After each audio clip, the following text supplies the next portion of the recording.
ఆయనకి ఇష్టం వంకాయ కూర, పప్పుచారు ఇష్టం అని చేస్తుంది పాపం కష్టపడి. చేస్తే భర్త వస్తాడు, అంచి పళ్ళనిచ్చి అన్ని తినిపిస్తుంది. తింటాడు, చాలా రుచిగా ఉంటుంది ఎందుకంటే శ్రద్ధతో చేసింది. కానీ వాడి మొహానికి ఒక్క మాట చాలా బాగుంది ఈరోజు అని ఒక్క మాట అన్నమాట. తింటాడు, మూతి తుడుచుకుంటాడు, పోతాడు. ఈరోజు కాదు 30 ఏళ్ళ నుంచి అదే పని. ఆయన ఒక్కరోజు కూడా ఈరోజు బాగుంది అనే మాట అన్నాడు అన్నమాట. అంటే అనడానికి కూడా హృదయం లేదు. నాలుక ఉంది, మాట వచ్చు, అన్నీ ఉన్నాయి, కానీ హృదయంలో భావన లేదు, ఫీలింగ్ లేదన్నమాట. అటువంటి భర్తలు బోలెడు మంది ఉన్నారు. భార్యలు కూడా ఉన్నారు. భార్యలంతా దేవతలేం కాదు, దయ్యాలు కూడా బోలెడు మంది ఉన్నారు. భర్త సంపాదించాడు, దున్నపోతులాగా, ఎద్దులాగా, గాడిదలాగా కష్టపడి సంపాదించాడు. 50 ఎకరాలు, పెద్ద ఇల్లు, 100 తులాల బంగారము, అక్కడ అపార్ట్మెంట్, ఇన్ని చేసినా కూడా ఏం చేసినావు, ఇంకా ఏం తక్కువ, ఇది తక్కువ ఉంది, అది తక్కువ ఉంది అనే ఎప్పుడూ అడుగుతూ ఉంటుంది అటువంటి భార్య.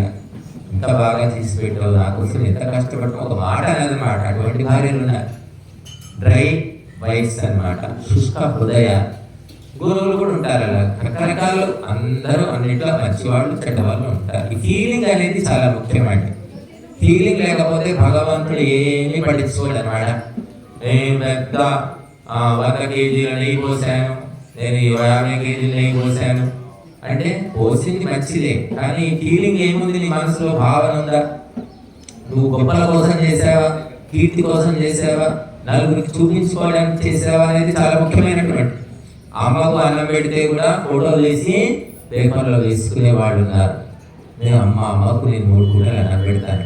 అదే నీ అమ్మకు పెడితే ఎందుకు చెప్తున్నావు? అంటే మా ముగ్గురు ఇంకా అన్నదమ్ములు ఉన్నారు, వాళ్ళు పెట్టరు, నేనే పెడతాను, నేనే పోషిస్తున్నాను, అందుకని చెప్తున్నాను. అది వాళ్ళకంటే నేను మంచివాడిని అని చెప్తా. కానీ వాళ్లకు దొరకని అవకాశం నాకు భగవంతుడు ఇచ్చాడు, నా అదృష్టము, మా అమ్మను నేను చూసుకోవడమే నా యొక్క భాగ్యము, భగవంతుడు నాకు అప్పగించాడు అని అలా చెప్తే అది లేదు. మా అమ్మకు నేను 3 పూటలు అన్నం పెడతాను, చిన్నమ్మకు పట్టు చీర తీసుకొస్తాను, ఇవన్నీ గొప్పలు చెప్తూ ఉంటారు. అయిన వాళ్ళకు చేయడం గొప్ప కాదు, ఏ సంబంధం లేని వాళ్లకు చేయడమే గొప్ప. గుర్తుపెట్టుకో. నీ కొడుకుకు, కూతురుకు, అత్తకు, మామకు చేస్తే ఎవరు కిరీటం పెట్టరు. ఏ ప్రభుత్వము కూడా పద్మవిభూషణ్, పద్మశ్రీ బిరుదులు ఇవ్వదు. లోకానికి, ప్రపంచానికి పరోపకారం చేస్తే అప్పుడు బిరుదులు ఇస్తారు. పద్మశ్రీ ఇవన్నీ ఎవరికి ఇస్తారన్నా? కుటుంబానికో కులానికో చేసుకుంటే ఇస్తారా? ప్రపంచానికి, సమస్త జీవులకు ఎవరు సేవలు చేస్తున్నారో వాళ్ళకి ఇస్తారు. కాబట్టి మీరు ఎంత చేసినా నీ కుటుంబాల్లో ఎవ్వరు కూడా కిరీటం పెట్టరు, షష్టి పూర్తి చేయరు, ఆ శీతి పూర్తి చేయరు, ఏ పూర్తి చేయరు. 50 దాటినాయంటే ఎప్పుడు పోతాడో అని చూస్తూ ఉంటారు. అటువంటి స్వార్థ సంకల్పాలు ఏర్పడ్డాయి.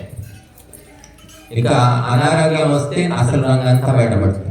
ఈ ప్రేమ ఎంతుంది, నిజంగా వాళ్ళు మనల్ని ప్రేమిస్తున్నారా లేదా అని తెలుస్తాయి. అనారోగ్యం వస్తే అమ్మా నీకు బీపీ వచ్చిందా, హార్ట్ ప్రాబ్లం వచ్చిందా, అదే డాక్టర్ దగ్గర అంటాడు.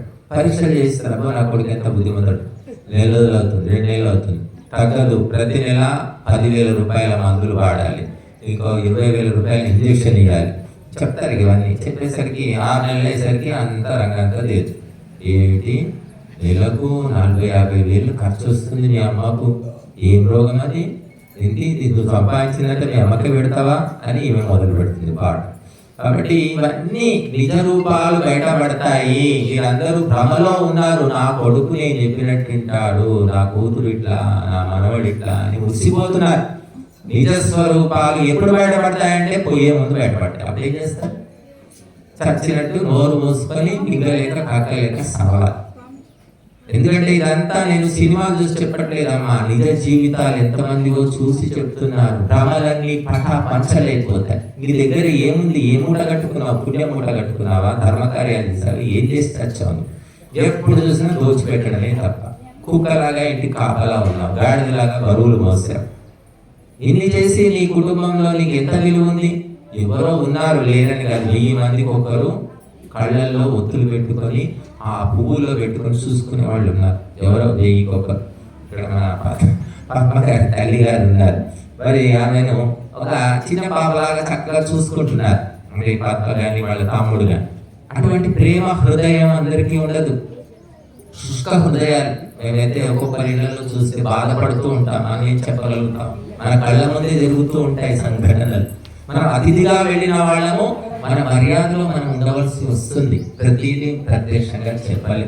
కాబట్టి అందుకోసమే శాస్త్రకారులు ఏం చెప్పారంటే, రుణానుబంధ రూపేణ పశుపత్ని సుతాలయా రుణక్షయే క్షయం యాంతి కాతత్ర పరిదేవన.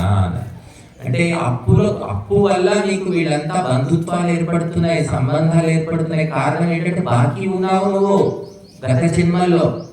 ఆ బాకీని వసూలు చేసుకోవడానికి కొడుకై, కూతురై, మనవడై, మామై, అల్లుడై ఇవన్నీ పాత్రలు పోషిస్తున్నారు. వీళ్ళు అప్పుల వాళ్ళని గుర్తించు అని చెప్తున్నాయి శాస్త్రాలు. కానీ అప్పుల వాళ్ళని మనం ఏమనుకుంటున్నాం? ప్రాణమిత్రులు అనుకుంటున్నాం. ఎవడైనా అనుకుంటాడు ఎంత బుద్ధిమంతుడే? సమయానికి మీకు చాలా ఇబ్బందులు ఉంటే 5 లక్షలు అప్పిచ్చాడు. అప్పిచ్చినంత మాత్రాన అతను దేవత అనుకుంటాం ఆ టయానికి. కానీ అప్పు ఇవ్వకపోతే అతనే దెయ్యం అయిపోతాడు. అలాగా అందుకే ఏమైనా పోతన భాగవతంలో ఒక పద్యంలో చెప్పాడు, చుట్టాలు దొంగలు సుతులు రుణస్థులు కాంతలు సంసార కారణములు ధనముల స్థిరములు తనువతి చెంచల అన్నాడు. చుట్టాలు ఎవరంటే దొంగలట.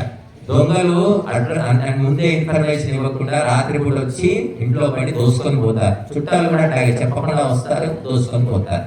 ఇంకా సుతులు అంటే కొడుకులు ఎవరంటే అప్పుల వాళ్ళట. అప్పుల వాడు ఏం చేస్తాడు? నిలదీస్తాడు నలుగురి లోపల. ఎందుకనో, ఎవరి కోసంగానో అన్నప్పుడు ఇవ్వవా, చెయ్యవా, అన్నకు అంత ఇచ్చినావు, నాకెంత ఇచ్చినావు, ఆ కూతురు పెళ్ళి అట్లా చేసావు, ఎవరిని అడిగేసావు, ఇవన్నీ నిలదీస్తాడు. అప్పులవాడు అడిగినట్టు. అప్పులవాడు ఏం చూడాడు? ఏమయ్యా అనబడకుండా తిరుగుతున్నావు, ఎక్కడ పోతున్నావు, అప్పు తీసుకున్నావు, వడ్డీ లేదు, అసలు లేదు అని నలుగురిలో నిలదీస్తాడు వాడు అప్పులవాడు. కొడుకులు కూడా అంతే అని చెప్పాడు. ఎప్పుడో చెప్పాడు పోతను.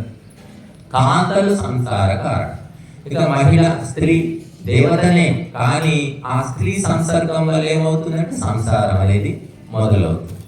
కాబట్టి ధనములు అస్థిరములు. ఈ డబ్బు ఏమిటి అంటే ఎక్కువ కాలం ఉండదట, చేతులు మారుతూ ఉంటుంది. అందుకే ద్రవ్యము అంటారు దీన్ని. ద్రవ్యం అంటే ద్రవించేది, ప్రవహిస్తూ పోతుంది అనమాట. లక్ష్మీదేవి స్థిరంగా ఉండదు. మీరు చూడండి, మనం పూజలు చేసే పటాల లోపల సరస్వతి ఏమో కూర్చొని ఉంటుంది, లక్ష్మీదేవి నిలబడి ఉంటుంది. నిలబడి ఇట్లా 2 చేతులు 4 చేతులతో ఆశీర్వాదం ఇస్తుంది. నిలబడ్డ ఫోటోలు ఎక్కువ ఉంటాయి. ఎందుకంటే లక్ష్మీదేవి ఎప్పుడు పోదామా అని చూస్తూ ఉంటుందట. అందుకే కూర్చుంటే లేవడం కష్టం కాబట్టి నిలబడే ఉంటున్నాడు, నిలబడే ఫోటో ఉంటుంది. సరస్వతి మాత్రం కూర్చున్నదంటే పోదు. ఒకసారి మనం పద్యం నేర్చుకున్నాం, శ్లోకం నేర్చుకున్నాం అంటే చచ్చే వరకు గుర్తుంటాయి. చిన్నప్పుడు చదివిన ఇప్పటికీ చాలా మంది గుర్తున్నాయి. కాబట్టి లక్ష్మి చెంచల అని చెప్పారు. ఎప్పుడు పోతుందో ఏమో తెలియదు. నా జీవితంలో చాలా మంది చూశాను. నా ముందే కోటీశ్వరులు చూస్తూ ఉండగానే పిచ్చగాడైతే విచిత్రమైన విషయం. అలాగే ధనముల స్థిరములు తనువతి చెంచల. ఈ శరీరమా చెంచల మారిపోతూ ఉంటుంది. మన మొహం అద్దంలో చూసుకోవడానికి ఇష్టపడతాం. 16 ఏళ్ల పిల్లవాడికి అద్దంలో మొహం చూసుకోవడం అంటే ఇష్టం, అమ్మాయికి ఇష్టమే. 60 ఏళ్ళు వచ్చాక అద్దమేది వాడేది ఎత్తి అద్దం తీసే అంట. ఎందుకంటే మన మొహమే మనకు నచ్చదు, కొద్ది మొహంలాగా అయిపోతుంది. కాబట్టి ఈ ముఖం చూసుకొని అందరూ భ్రమలో పడతారు. నేను చాలా అందంగా ఉన్నాను, నన్ను చూసి అందరూ ఇష్టపడతారు. ఈ ముఖం చూసి ఎన్ని రోజులు ఇష్టపడతారమ్మా? బా మీ కూడా చాలా బాగుందమ్మా, అంత అందాల రాణిలాగా ఉంది. అవునండి, మేమే ఏడుకోరి చేసుకున్నాం అమ్మాయిని, చాలా సంబంధాలు వెతికాం, ఇంత అందమైన అమ్మాయి. ఆ అందం ఎప్పుడు తెలుస్తుంది అంటే ఒక 6 నెలల తర్వాత దీని అందం పాడుగా, అందాన్ని చూసి మోసపోయినాం. పాడు గుణాలు, పని చేయదు, చెప్తే వినదు, ఏంటిది వెళ్ళిపోతూ నిద్రపోతూ అని తిడుతూ ఉంటారు. అందం అనేది ఒక మాయ, మోహము, ఒక ముసుగు. ఆ ముసుగు తీసేస్తే వేరే ఉంటాయి లక్షణాలు. కాబట్టి అందుకోసమే మనం సంసారంలో ఉండండి, సంసారం చేసుకోండి, వదిలి అడవులకు పోమని ఎవరు చెప్పట్లేదు. కానీ తామరాకు మీద నీటి బొట్టులాగా ఉండాలట. కిరాయి ఇంట్లో ఎట్లా ఉంటాం? కిరాయి ఇంట్లో తెలుసు, ఇది కిరాయి ఇల్లు, నెలకు కట్టాలి డబ్బులు, అన్ని జాగ్రత్తగా వస్తువులు వాడుకోవాలి, గోడలకు మేకులు కొట్టవద్దు, గోడల మీద గీతలు గీయకూడదు, కరెంటు బిల్లు వేరే, అన్నీ తెలుసు. మన ఇల్లు కాదు కదా, జాగ్రత్తగా ఉంటాం, లేకపోతే ఖాళీ చేయమంటారు. కాబట్టి అలాగా ఈ శరీరం అనే కొంపలో కిరాయికి వచ్చాము. ఈ శరీరాన్ని జాగ్రత్తగా చూసుకోవాలి. మళ్ళీ యజమానికి అప్పచెప్పాలి. ఈ శరీరం ఎవరిచ్చారు? భగవంతుడికి. ఎలా ఇచ్చాడు? నీకు ఇచ్చినప్పుడు ఎలా ఉంది? చిన్నప్పుడు ముద్దుగా ముద్దుగా అందరూ చాలా ముద్దుగా ఉంటారు. గాడిద పిల్ల కూడా ముద్దుగా ఉంటుందట చిన్నప్పుడు. అలాగా అందరూ బాబున్నాడు, అమ్మ మీ బాబుని ఇస్తా, ఒకసారి ఆడుకొని ఇస్తాను. ఆ బాబు పడుకుంటున్నాడు, లేచాక చెప్పండి మేము కాసేపు ఆడుకుంటాం అని చిన్నపిల్లలు ఎత్తుకుపోతారు. కొంతమంది ఎత్తుకుపోవడం అంటే ఆడుకోవడానికి. ఇప్పుడు అది కూడా లేదనుకోండి, ఓపిక లేదు. ఎత్తుకుని ఆడుకొని ముద్దు చేసి ఏదో పాటలు పాడి మళ్ళీ ఇస్తూ ఉంటారు. అదే ముద్దు పోయి ముద్దు అవుతాడు వాడు. పెద్ద 20 ఏళ్ళు వచ్చాక వీడు చిన్నప్పుడు ఎంత ముద్దుకుండేది చూస్తేనే అసలు ఎత్తుకుని ఆడిపించాక దుల్లపోతులాగా తయారయ్యాడు. చెప్తే వీడు ఒంటికి వేసాడు, ఏంటి ఇట్లా తయారైపోయాడు వీడని అందరూ ఆశ్చర్యపోతూ ఉంటారు. మరి చిన్నప్పుడు పుట్టగానేనేమో వాడికి పాలు పట్టిస్తాం, దేవతలు పాలు తాగుతారు. దేవతలు అన్నాడు, చిన్నపిల్లలు అంటే దేవతలు. దేవతలే దయ్యమై రక్తం తాగుతాడు. రక్తం అడుగుతాడు, అమ్మ రక్తం అంటే డబ్బులు ఇవ్వండి తీసుకురండి. పేపర్ తిరిగేస్తే ఈ రోజు కూడా చూశాను, ఈ రోజు నిన్న తల్లిని చంపేశాడు, మద్యపానానికి డబ్బులు ఇవ్వట్లేదు, తల్లిని చంపేయడం. ఆ నెలకు 2000 ఇస్తే ఆ 2000 ఇస్తావా లేదా, చస్తావా అని చంపుతున్నారు. 2000 ఇవ్వడం ఏమో వాళ్ళ సాగుకు వచ్చింది. ఈ రకంగా జరుగుతుంది. ఎందుకు, ఎక్కడి నుంచి వస్తుంది ఇదంతా? పుట్టినప్పుడేమో ముద్దుగా ఉన్నాడు, పెద్దగా ఇట్లా పిశాచంలాగా ఎందుకు తయారవుతున్నాడు అంటే చిన్నప్పుడు పాలు తాగి, తర్వాత మెల్లిగా వాడికి కొంచెం తినిపియమ్మా, పుల్లగా తినిపియండి, ఉప్పు కారం వేయండి, పులిహోర పెట్టండి, అది పెట్టండి. మెల్లిగా ఉప్పు కారం చింతపండు ఉల్లిగడ్డ వెల్లిపాయ అన్ని అలవాడైన తర్వాత ఏమైంది? కామము, క్రోధము, లోభము, మోహము అన్ని పడగలు విప్పుతాయి. ఆ 6 తలల సర్పం లాగా. ఆ తర్వాత చివరికి అది అయిపోయింది కదా, ఆ కోర్స్ అయిపోయింది కదా, ఇంకా కోర్స్ తర్వాత ఏంటి? గుడ్డు పెట్టవా అమ్మాని కొడుకుకి? గుడ్డు కూడా పెట్టవా? కనీసం వాడు ఎట్లయితాడు? దొడ్డుగా చిన్నప్పుడు ఎంత దొడ్డుగా ఉండేది, పక్కగా అయిపోతుండు. గుడ్డు పెట్టు గుడ్డు పెట్టంటే ఆ గుడ్డు ఉడకబెట్టి ఇక ఆమ్లెట్ వేసి అన్నీ తినిపిస్తారు. డాక్టర్ కూడా అది చెప్తాడు కదా, మేము బ్రాహ్మిన్స్ అండి, నేను తినమండి. బ్రాహ్మిన్స్ అంటే కోడిగుడ్డు శాకాహారమైన, మా బ్రాహ్మిన్స్ కూడా తింటున్నారు కదా ఈ మధ్య అని డాక్టర్ చెప్తాడు. సరే బాగుంది ఏదో అని చెప్పి ఆ బ్రాహ్మిన్స్ కూడా తింటారు. మాకు తెలిసి మా చిన్నప్పుడు మా అక్కయ్య వాళ్ళ ఫ్రెండ్ ఉండేది బ్రాహ్మణ్, జ్యోతి తులసి అని, చాలా పక్కగా నీరసంగా ఉండేది. పెళ్లి కూడా అయింది కానీ ఇంకా బలహీనంగా, పెళ్లి కాకముందు చాలా బలహీనంగా ఉంటే డాక్టర్లు చెప్పారట, పచ్చి కోడిగుడ్డు పొద్దున్న లేవగానే తాగాలి అని చెప్పారు. అని చేసినారు. ఎందుకంటే డాక్టర్లు దేవతలు ఆ రకంగా చేసేవాళ్ళు కూడా ఉన్నారు. గురువు చెప్తే మాత్రం ఎవరు వినిచావాడు, వీనా కూడా చెయ్యరు. చెప్తారయ్యా, వాళ్ళు ఆశ్రమాలు ఉంటారు, వాళ్ళు ఏమైనా సంసారాలు చేస్తున్నారు, వాళ్ళ పిల్లల పీచ బంధువుల వాళ్ళు ఎన్నైనా చెప్తారు. మనం సాగుతుందా, మనం చేయగలుగుతామా? వినాలి, వదిలిపెట్టాలి అని చెప్తారు కొంతమంది బుద్ధిమంతులు. అంటే మేము కూడా సంసారం నుంచి వచ్చామమ్మా, ఇక్కడ ఆకాశం నుంచి ఊడిపడలేదు, మాకు అందరూ ఉండేవాళ్ళు. కాబట్టి గురువులు చెప్పేది చేసేదే, చేయగలిగేదే చెప్తాం, ఊరికే వినిపోవడానికి కాదు, ఇది హరికథా కాలక్షేపం కాదు. కాబట్టి ఆ రకంగా పిల్లవాడికి గుడ్డ అయిపోయినాక కోడి కూర కనీసం ఒక ముక్క తింటి ఏమో, మరి అట్లా అపూర్వంగా వేస్తే వాడికి బలం ఎట్లా వస్తుంది చూడు, ఎట్లా పక్క కోడి కూర. తర్వాత కోడి రుచి తగిలిన వాడి కోడి, అదేనమ్మా మేక, నాకు మేక తినిపించమ్మా అంటాడు. మేక వద్దానికి మేక పడదేమో, పడుతుందా మంచి ఇట్లా అంటాడు. మేక కోడి అన్నీ మొదలు పెట్టాడు. అన్నీ అయిన తర్వాత వాడికి సరిపోదు, ఇక వాళ్ళ అమ్మ నాన్న వాడికి పెట్టలేక వస్తారు. మేము ఇక్కడ క్యాంపు పెట్టినప్పుడు ఒక అమ్మ కొడుకుతోటి ఫోన్లో మాట్లాడుతుంది. వాడేమో నేను ఇంటికి పోతా అని ఏడుస్తుంటే వాళ్ళ అమ్మ ఫోన్లో తిడుతుంది, ఎదురురా దరిద్రుడా, అక్కడే రావరాదు, ఇంటికి వస్తే ఊరికే బిర్యానీలు అంటావు, చికెన్ అంటావు, నాకు ఆనందిస్తావు కదా, 15 రోజులు అక్కడ ప్రశాంతంగా ఉండు, నేను హాయిగా ఉంటే ఇక్కడ అంటే ఫోన్లో చెప్తుంది తల్లి. మనకు ఆశ్చర్యం వేసింది, అలాంటి సంతానం ఉన్నారు ఇప్పుడు. కాబట్టి రాక్షసులను తయారు చేస్తున్నాం మనం, దేవతల్ని కాదు.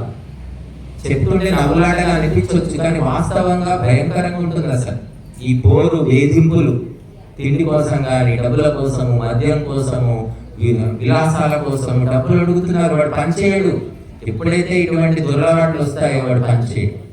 కాబట్టి ఇవన్నిటికీ విరుగుడు ఒకే ఒకటి, సత్సంగము, ధ్యానము, యజ్ఞము, భజనలు, ఉపదేశాలు. ఇటువంటి కార్యక్రమాల్లో మీ పిల్లలు పాల్గొంటే వాళ్ళకు బుద్ధిశుద్ధి అవుతుంది.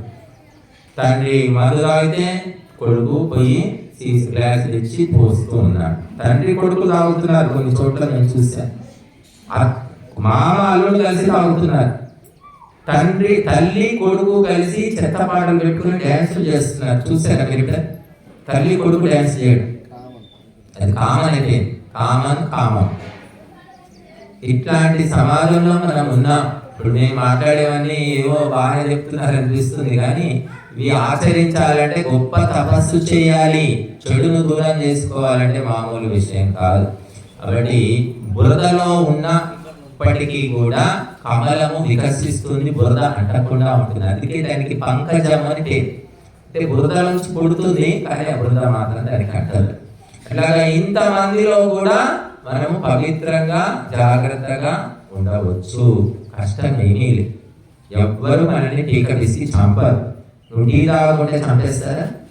కాఫీ తాగకుంటే చంపుతారా? హార్లిక్స్ తాగకుంటే చంపరు. సిగరెట్లు, గుట్కాలు, మాంసము ఇవన్నీ మానేస్తే ఎవరైనా చంపుతున్నారా? కాబట్టి ఇంటికి రారు, తగ్గిపోతుంది. వాళ్ళింటికి పోతే ఏముందమ్మా, ఏ సప్పగా వండి పెడతారు, వాళ్ళకి ఎట్లా అలవాటైందో ఏమో. మన ఇంట్లో ఎవరికి లేదు అలవాట్లని, అన్ని పాడ అలవాట్లు. అవి సప్పగా తింటారు, అవి కూడా ఉడకబెట్టకుండా పచ్చి కూరగాయలు తింటారు. ఎట్లా బతుకుతున్నారో ఏమో, అడవి మనుషులు ఏమో. వాళ్ళకంటే ఏదో ఇక చుట్టం కాబట్టి అట్లా పోయేసి రావాల్సిందే, కానీ వాళ్ళు ఇంట్లో ఉండడం మాత్రం కుదరదమ్మా. వాళ్ళు తినడమే కాకుండా మనకు కూడా అవే తినిపిస్తారు, అదొక పెద్ద శిక్ష అని భయపడుతుంటారు బంధువులు. అంతేగాని చాలా మంచిది, ఈ బొందల నుంచి బయటపడ్డారు, వాళ్ళు చాలా మంచి జీవితం గడుపుతున్నారు, పుణ్యాత్ములు అని మాత్రం చచ్చినారు. వాడు ఎప్పుడు మారుతాడా అని ఎదురు చూస్తూ ఉంటారు. కాబట్టి ఇలాగా ప్రపంచంలో మనం రాక్షసుల మధ్య దేవతై పుడితే చాలా బాధలు పడాల్సి ఉంటుంది. దేవతల మధ్య రాక్షసులై పుడితే బాధలు ఏముండవు. దేవతలు కదా రాక్షసుడిని క్షమిస్తూ ఉంటారు, సర్లే బాగుపడతాడేమో అని ఓపిక పడుతూ ఉంటారు. కానీ రాక్షసుల మధ్య దేవతై పుడితే ఢీకొని తినేస్తారు అన్నమాట. రెడ్ల మధ్య ఒక రెడ్లు తాగుడు తినడం అందరికి తెలిసిందే. అందులో ఒకటి తాగక అలవాటు లేని వాడు పుట్టాడు, వాడు తినట్లేదు అనుకోండి, వాడిని చచ్చేదాకా పీకు తింటా ఉంటారు. కాబట్టి వాడు తన అలవాట్లను కాపాడుకోవడం చాలా కష్టం, తన సంస్కారాలను కాపాడుకోవడం కష్టం. ఇప్పుడు మా కవిత ఉంది, మరి ఆమె పోరాటం చేస్తుంది ఇంట్లోనే, పోరాటం తన హక్కుల కోసం అన్నమాట. కాబట్టి ప్రతి మనిషి కూడా తనకి ఇష్టం వచ్చినట్టు బ్రతకొచ్చు, కానీ ఈ మాంసాహారులు మద్యపానం చేసే ఇళ్లలో పుట్టిన తర్వాత అవి తప్పించుకొని బతకడం అనేది పెద్ద పోరాటం అని చెప్పుకోవాలి. అయినప్పటికీ కూడా దైవ బలం వల్ల, ధర్మ ప్రేమ వల్ల వాళ్ళు ఆ పోరాటంలో గెలుస్తూనే ఉంటారు తప్ప ఓడిపోరు. ఈ మధ్య వైశ్యులు కూడా చాలా మంది తింటున్నారు, తాగుతున్నారు అని చెప్తున్నారు. బ్రాహ్మణులు అంటే ఇప్పుడు భ్రష్టు పట్టేశారు, అందరికీ తెలిసిందే. కానీ వైశ్యులు కూడా మా ఇంట్లో మేమేం చేయమండి, మా అబ్బాయి బయటే తింటాడు, బయటే చూసుకుంటాడు అని చెప్తున్నారు. కాబట్టి ఆ రకంగా కూడా అలవాటు అయిపోయారు. ఏంటి కారణం అంటే సాంగత్య దోషం. మిగతా కులాల వాళ్ళు తినే వాళ్ళంతా ఫ్రెండ్స్ ఉంటారు, వాళ్ళు హోటల్ పోతారు, అందరూ ఏదో చికెన్ మటన్ ఏవో తింటూ ఉంటారు. ఈ అబ్బాయి తినడు, వైశ్యుడు కదా తినడు, ఏం రాను ఏం కోటని రాను అది అని ఎవరికి ఇస్తారు, ఏదో అనేస్తారు. ఇంకా 10 సార్లు అయ్యేసరికి తట్టుకోలేక తింటాడు వాడు, మేము కూడా నీ మందలో కలుస్తాను పో అంటాడు. ఈ రకంగా మానసిక బలం లేకపోవడం వల్ల ఆ మందల్లో కలిసిపోతూ ఉన్నారు. దానివల్ల వచ్చేది ఏమీ లేదు. భగవంతుని రాజ్యంలో మాత్రము వాళ్లకు అవకాశము లేదు. ఎన్ని తిట్లైనా పడు, ఎన్ని తన్నులైనా పడు, ఎన్ని హింస అయినా పడు, కానీ ధర్మ మార్గాన్ని వదిలిపెట్టకుంటే అప్పుడు నీకు పరలోకంలో భగవంతుడు కిరీటం పెట్టి తన ఒడిలో కూర్చోబెట్టుకుంటాడు, సింహాసనంలో. కాబట్టి ఇవన్నీ ఓర్చుకోవాలి. సక్కుబాయి, మీరాబాయి, తుకారాము, మనం వింటున్నాం ఎన్ని కష్టాలు, ఎన్ని బాధలు అన్ని ఓర్చుకున్నారు. కాబట్టి ఇప్పటికీ కూడా వాళ్ళ పేర్లు చెప్పుకుంటూ ఉన్నాం. కాబట్టి బంగారాన్ని కాల్చకుండా, తీగలుగా కొట్టకుండా ఎప్పుడు కూడా నగ తయారు కాదు. అలాగా ధర్మ మార్గంలో పోవాలంటే కష్టాలు పెడతాడు భగవంతుడు. అవన్నీ ఓర్చుకుంటే పాస్ అయితేనే భగవంతుడి మార్గంలో మనం వెళ్తాం. కానీ భయపడితే మాత్రం అక్కడే ఆగిపోతాం. కనుక మరి ఈ 11 రోజులు మనము 72 గంటలు అంటే ఇంచుమించు 3 రోజుల సమయాన్ని యజ్ఞశాలలో ఆహుతులు ఇస్తూ గడిపాం. ఇంకా అది కాకుండా ఇంకా వేరే పనులకు వాటికి వీటికి ఇక్కడిక్కడి చాలా మంది ఉన్నారు. ఇంకా మనము గృహము లోపల ఉంటూ ఈ ఇంటి లోపలే ఎవరైతే వదలకుండా పట్టుకొని ఉంటారో ఆ ఇల్లే పెద్ద చెరసాలలాగా మారిపోతుందట. కాబట్టి సత్సంగానికి వెళ్ళాలి, గురువుల దగ్గరికి వెళ్ళాలి, ఉపదేశాలు వినాలి. ఇది గృహస్థులకు అవసరం. కొంచెం గాలి మార్పు, మైండ్ చేంజ్ అనేది అవుతుంది. లేకపోతే చాలా మంది హత్యలు చేయాలి, ఆత్మహత్యలు చేయాలనే ఆలోచనలు వస్తూ ఉంటాయి ఇంట్లో ఉండి. విసుగొస్తూ ఉంటుంది. కాబట్టి అటువంటి నీచమైన ఆలోచనలు పోవాలంటే ఇటువంటి మంచి కార్యక్రమాల్లో పాల్గొనాలి. మరి ఈ కార్యక్రమము ఇంత చక్కగా జరిగిందంటే అనేక మంది సహాయం చేశారు. ఒక్కరితో అయ్యే పని కాదు ఇది. సరే, సంకల్పం ఒక్కరు చేసినప్పటికీ కూడా అనేకులు ఉన్నారు. కాబట్టి ఆ అందరికీ భగవంతుడు అనుగ్రహించాలి. ఇంకా మనము పెద్ద ఎత్తున ఇటువంటి కార్యక్రమాలు చేయాలి కూడా. మేము హైదరాబాద్లో ఎంతో పెద్ద ఎత్తున చేశాం. 108 రోజులు చేసాం, 60 రోజులు, 40 రోజులు, 4 సార్లు చేసాం. ఇప్పుడు 15 20 ఏళ్ళు అవుతుందా, మరి 18 ఏళ్ళు అవుతుంది. ఇన్ని రోజులు ఎప్పుడు చేయలేదు కార్యక్రమం. ఒక 5 రోజులు మొన్న మధ్య చేశాము 5 ఏళ్ల కిందట. కానీ 11 రోజుల పాటు క్రమము తప్పకుండా ఉదయము సాయంత్రము అగ్నికి ఆహుతులు ఇవ్వడము, అది కూడా యజుర్వేదంతో అనేది. మరి ఆరోగ్యాలు అంతంత మాత్రము, సహకరించే వాళ్ళు తక్కువ అయినప్పటికీ కూడా అది జరిగిపోయిందంటే దైవ బలము అని చెప్పుకోవాలి. కాబట్టి మనకి చూడండి, చిన్న అమ్మాయి పెళ్లి చేయడానికి 3 గంటలు కూడా ఉంటా. ఫంక్షన్ హాల్ ఎన్ని గంటలు ఉంటారు? 4-5 గంటలు ఉంటాయి ఎక్కువ. మధ్యాహ్నం 1 గంట అయితే తట్టపుట్ట సర్దుకుంటూనే ఉంటారు. దానికి నెల రోజుల నుంచి దీపాలు పడుతూ ఉంటారు. హాల్ బుక్ చేసుకోవాలి, వంట వండి బుక్ చేసుకోవాలి, డెకరేషన్ కావాలి, ఏమేమో ఉంటాయి. పెళ్లి పత్రికలు పంచాలి, ఇస్తే ఓ బాధ, ఇవ్వకుంటే ఓ బాధ, కొంతమందికి ఇస్తే ఇంకో బాధ, రకరకాలైనటువంటి నెల రోజులు. ఆ పెళ్లి కుదిర్చడానికి సంవత్సరాలు పడుతుంది. ఎన్ని తిప్పలు పడితే 3 గంటలు కూడా అక్కడ పెళ్లి కాదు, 6 గంటల్లో పెళ్లి అయిపోతుంది. మళ్ళీ మధ్యాహ్నం లాగానే ఇంకో పెళ్లి, సాయంత్రం అదే హాల్లో ఇంకో పెళ్లి అవుతుంది. తొందరగా తీసుకోండి అమ్మా, సర్దుకోండి, వాళ్ళు వస్తారు అని చెప్తాడు వాడు. అలా ఉంటుంది. మరి అటువంటిది ఇక్కడ మన 11 రోజుల పాటు ఉదయం సాయంత్రం ఈ యుగంలో, ఈ ఉరుకుల పరుగుల యుగంలో చేసామంటే ఏం మాటలు అయితే చెప్పండి, ఆలోచించండి. సరే, మేమంటే మాకు పిచ్చి ఉంది కాబట్టి మేము దగ్గర కూర్చుంటాము, చెప్తాము, చేస్తాం. కానీ పిచ్చి లేని వాళ్ళు కూడా కూర్చున్నారు అంటే వాళ్ళకు కూడా కొద్దిగా పిచ్చి అంటింది అన్నమాట. అలా అంటాలి అని చెప్తుంది శాస్త్రం. ఈ మంచితనం, ఈ ధర్మ కార్యాలని పిచ్చి అంటాలి, రంగు అంటాలి. రంగుల బట్టల మధ్య తెల్ల బట్టలు నానబెడితే ఆ రంగు తెల్ల బట్టలకు కూడా అంటుతుంది. కాబట్టి అలాగా ఆ రంగు కొంతమందికి అంటింది. కాబట్టి పొద్దున సాయంత్రం వస్తున్నారు, కొంతమంది భక్తులుగా కూడా వస్తూ పోతూ ఉన్నారు. వాళ్ళ మొహాలు చూసి గుర్తుపడతాను, వీళ్ళు రోజు వస్తున్న మొహాలు అని చెప్పేసి. కాబట్టి ఇటువంటి కార్యక్రమాలు డబ్బుతో జరగవు, శ్రద్ధాసక్తులతోటే జరుగుతాయి. కొన్ని లోటుపాట్లు జరిగి ఉండవచ్చు, కానీ అసలు చేయని వాడి కంటే చేసిన వాడే గొప్ప. లోటుపాట్లు అయినప్పటికీ కూడా ధర్మ గ్రంథాలు చెప్తున్నాయి. కాబట్టి భగవంతుడు మరి ఇటువంటి ధర్మ కార్యాలు ఈ అంకాపూర్లో జరగడం అనేది ఇంకా విచిత్రం. ఎందుకంటే అంకాపూర్ ఫేమస్. మమ్మల్ని హైదరాబాద్లో ఎక్కడికి పోయినా కూడా మీరు ఆశ్రమం ఎక్కడ అంటే అది అంకాపూర్ అంటే అది అంకాపూర్ చికెన్, దేశీ చికెన్, అదే ఊరు కాదు అంటున్నారు. అట్లా పసుపు అనట్లే, పసుపు వాడి కావాలి, పసుపు రుద్దిన కోడి కావాలి. కాబట్టి అంకాపూర్ చికెన్ అని గుర్తు చేస్తున్నారు వాళ్ళు. మాకు అసలు చికెన్ సంగతి తెలియదు, నాకు ఎక్కడో ఉన్నట్టున్నాయి షాప్స్ కానీ. అట్లా అంత ప్రసిద్ధం అన్నమాట. మరి అటువంటి ఆదర్శ గ్రామంలో మేము ఇటువంటి వైదిక ఆదర్శ కార్యక్రమాలు చేశాము. మరి ఎంతో మంది మనకు, కొంతమంది రాలేకపోయారు కూడా, కొంతమంది రోజు విడిచి రోజు కూడా వస్తున్నారు. రకరకాల పనులు. మరి మనిషి బంధి ఒక్కడు కాదు. సంసారం అంటే ఒక్కరి మాట చెల్లదు. అక్కడ నలుగురు ఉంటారు, నలుగురు పనులు. అందరినీ మనం ఒప్పించుకొని రావాల్సి ఉంటుంది. మాకంటే ఎవరిని అడిగేది లేదు, పోయేది లేదు. కానీ అందరికీ అలా కుదరదు. భర్తను భార్య అడగాలి, భార్యను భర్త అడగాలి, పిల్లలు ఉంటారు, బంధువులు ఉంటారు, బావమర్దులు ఉంటారు. ఇదో పెద్ద లైన్, పెద్ద వలయం అన్నమాట.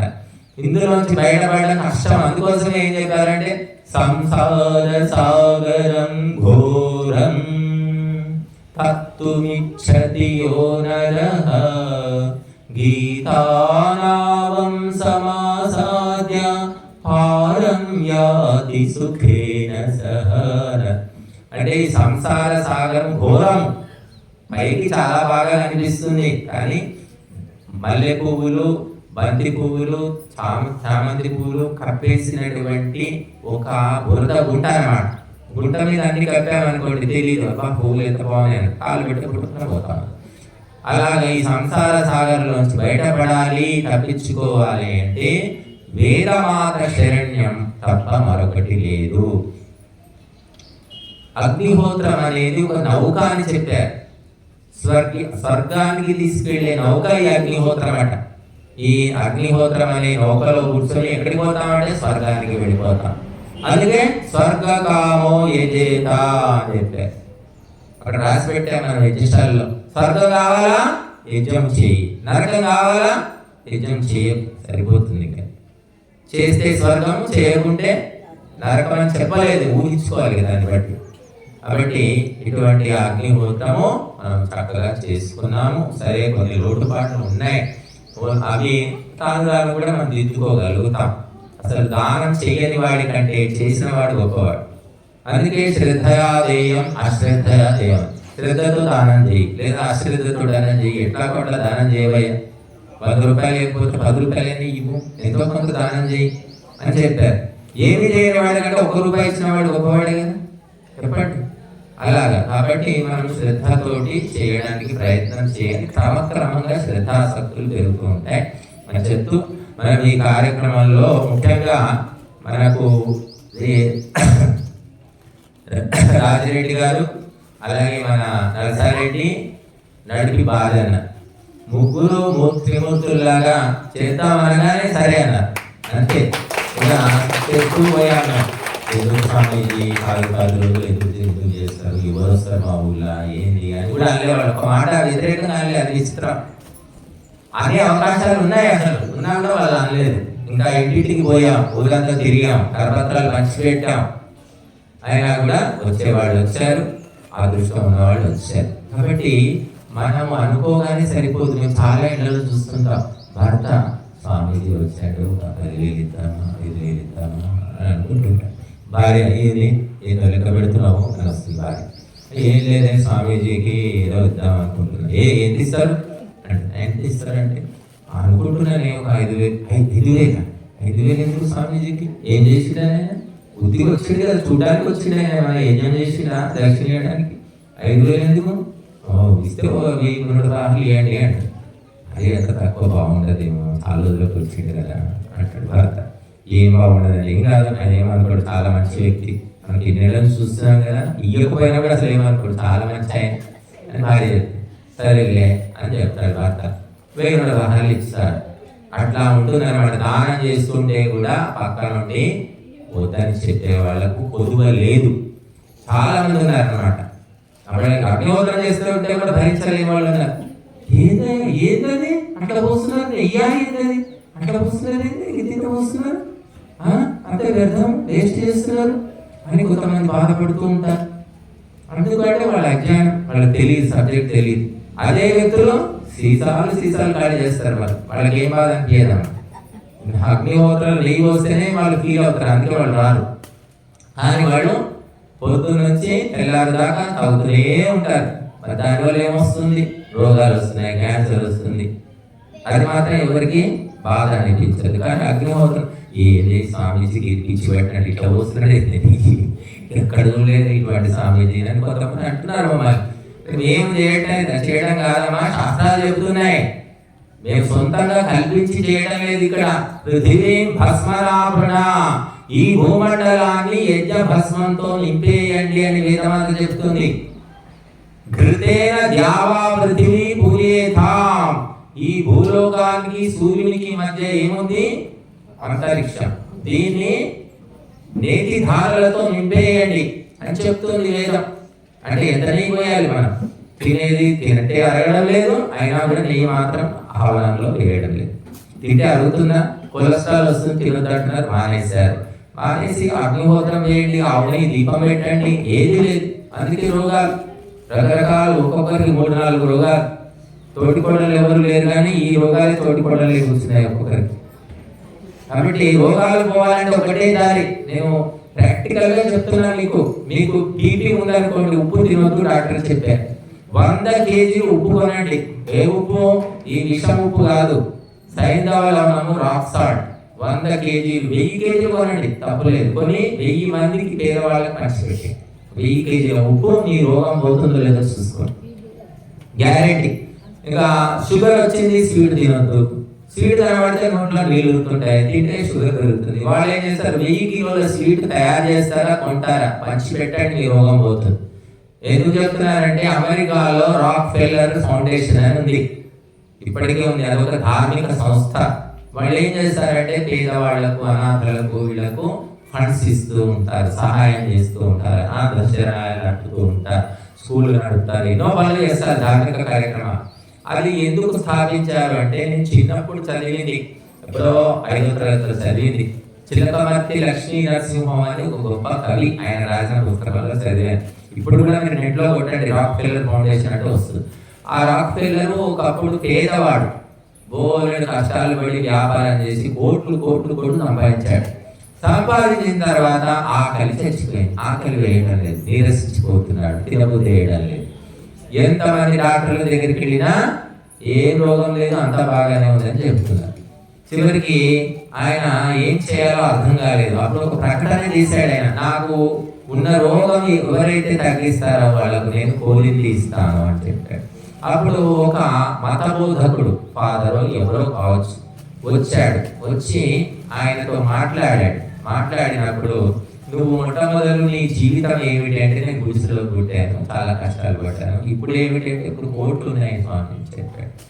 మరి ఏం చేస్తున్నావు, ఈ కోట్లు ఎవరికైనా ఇచ్చావా, ఎప్పుడైనా దానం చేసావా, ధర్మం ఏమీ చేయలేదు, సంపాదిస్తున్నాను దాచిపెట్టు. అలా కాదు, నువ్వు నీ సంపాదనలో కొంత భాగాన్ని ధర్మ కార్యాలకు ఖర్చు చేయి, ట్రస్ట్ అనేది ఏర్పాటు చెయ్యి అని చెప్పాడు. చెప్తే ఆ ప్రకారం అప్పుడు నీ రోగం పోతుందని చెప్పాడు. ఆయన నమ్మి ఆ రకంగా చేసి రోగ విముక్తుడయ్యాడని కథలో చదివాడు. ఇప్పుడు ఆ రాక్ ఫెల్లర్ ఫౌండేషన్ ఇప్పటికీ కూడా ఉంది. కాబట్టి ధనాన్ని కూడబెట్టి ఆ సర్పాలు కాపలా కాస్తాయట నిధులకు. అట్లా వీళ్ళు కూడా చచ్చిన తర్వాత కూడా సర్పాలై ఆ ధనానికి కాపలా కాస్తూ ఉంటారు. కాబట్టి ధనం ఉండగానే ధర్మ కార్యాలకు వినియోగించాలి. 10,000 రూపాయలు వస్తే అందులో 10% అంటే ఎంత, 1000 రూపాయలు. 1000 రూపాయలు మనం ధర్మ కార్యాలకు ఖర్చు చేయాలి. 1,00,000 సంపాదిస్తే 10,000 ఖర్చు చేయాలి. ఎవరు చేస్తున్నారు, ఎవరు చేయట్లేదు. అందుకే హాస్పిటల్, కార్పొరేట్ హాస్పిటల్ చూడండి, ఆర్మూరు హాస్పిటల్లే, నిజామాబాద్ హాస్పిటల్లే, అంకాపూర్లో కూడా ఎన్ని క్లినిక్లు ఉన్నాయో తెలియదు. బట్టి మనం దానము, ధర్మము, సేవ చేయండి, రోగాలు పోతాయి, ఆటోమేటిక్గా పోతాయి. మేము బతుకున్నామంటే అదే కారణం.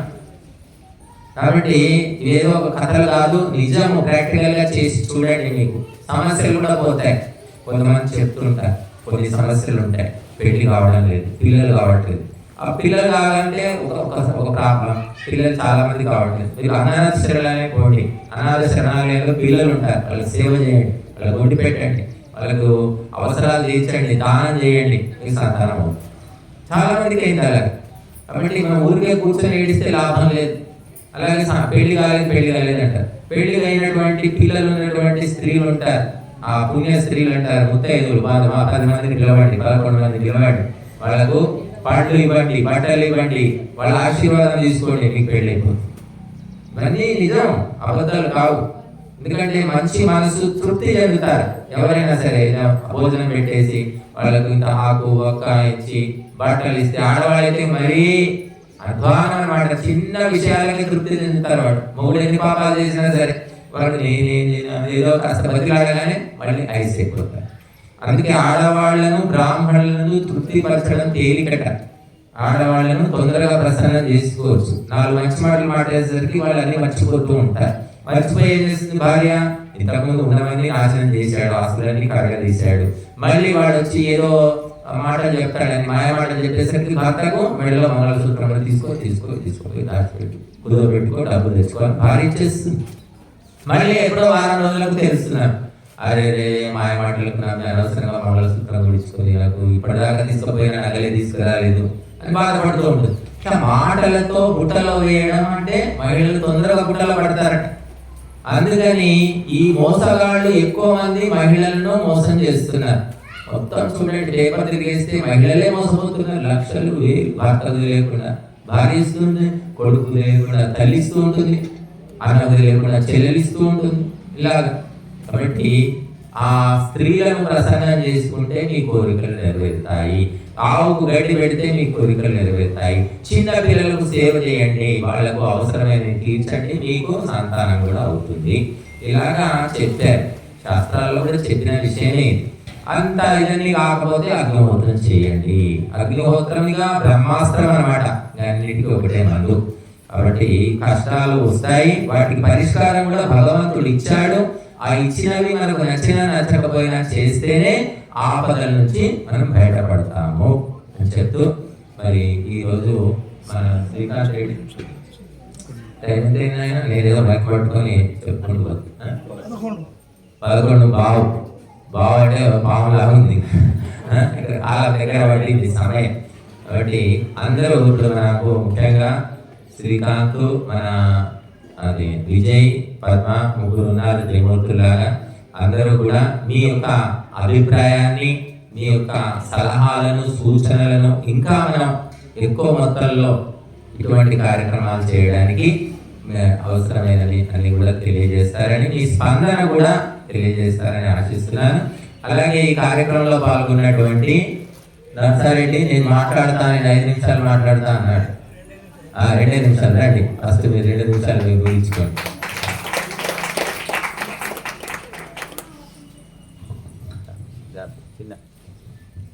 ఓం